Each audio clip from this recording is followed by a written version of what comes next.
keyo nyiso chung mar gewi paro mar chik mar omenda magana 224 giduol achiel gi kwedo paro mar chik no kagilero ni ok mana rawere kende ema kwedo paro no to kata mana tamalo 80 mag Jokristo bende ok mor kod paro mar chik mar omenda magiyuak ni dhi medo suru e thur kae.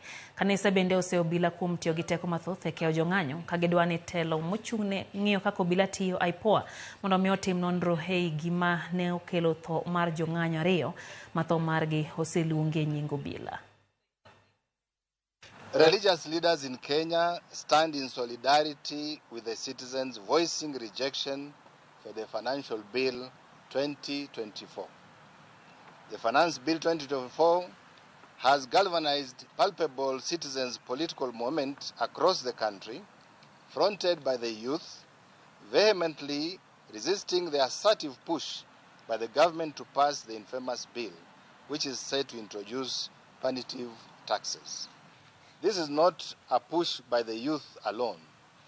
Over 85% of Kenyans stand in solidarity with the youth, and we firmly call for the withdrawal of the Finance Bill 2024.